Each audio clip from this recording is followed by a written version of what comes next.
I don't think I would have ever thought I'd say I'm LDS and a part of the Church of Jesus Christ of Latter-day Saints.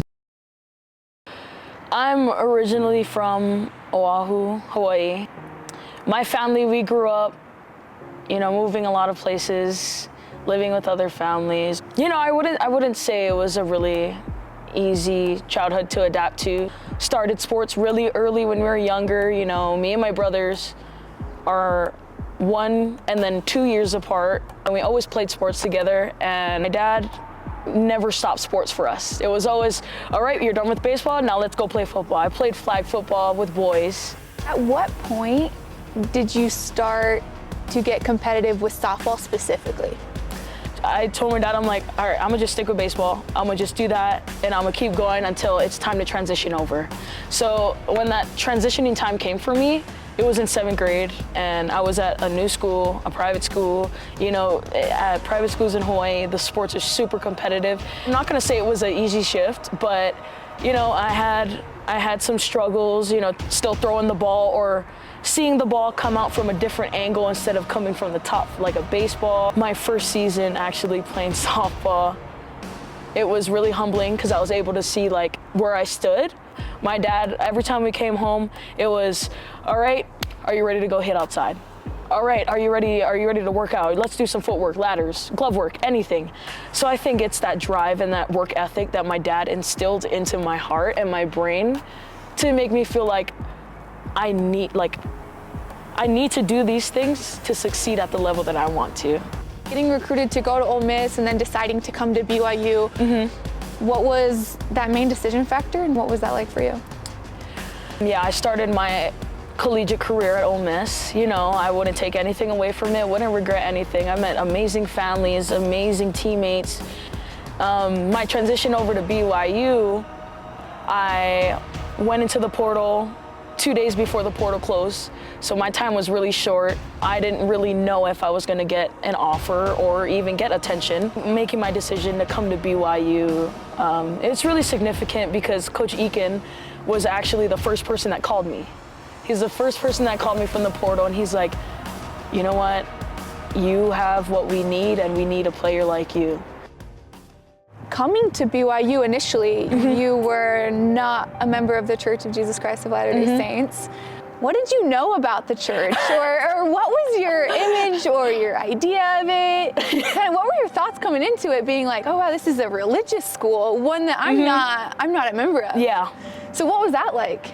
So I think coming into BYU, I honestly did not know that much. I didn't know that much about the church. Within my first semester, I was just getting so much information, and I'm one to be curious. The whole first semester of school, I'm like, okay, I like this.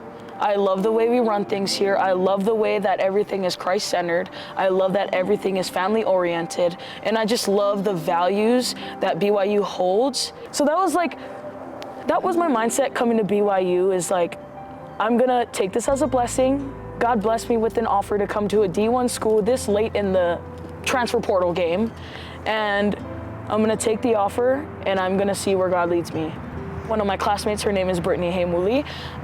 She's the one that actually introduced me, started taking me to church, and then eventually I started learning more with doing lessons with missionaries, and I just feeling the fruit of the Spirit, all of it.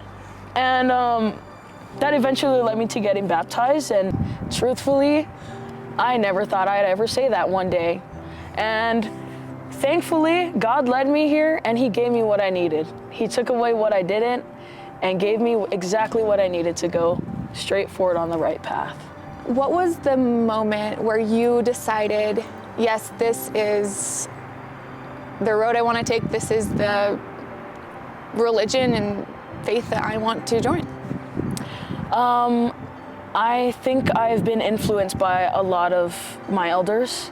I talked about my parents being a positive influence, a positive force for me to continue to want to learn and gain as much knowledge as I can and be as curious as I can. And On the other side, I also think that Coach Eakin was a great influence for me as well. You know, in practices, we're constantly praying. We pray before practice, we pray before games.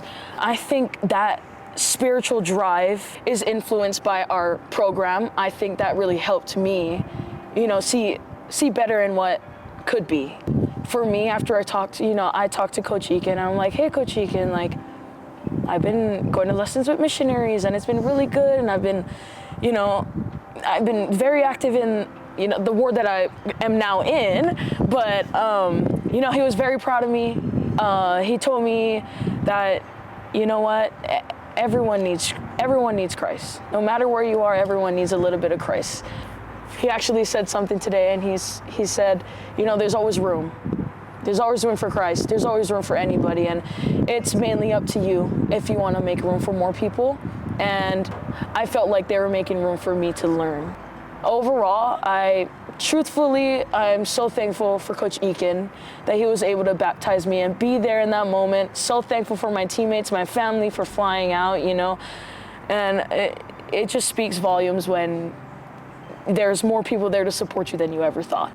Your story is inspirational, and there's people all over that admire you and are inspired by your story. So thank you for coming here and sharing it with us and being such a role model to everyone here on campus and your family and community. So thank you for your time. Thank you. And good luck this season.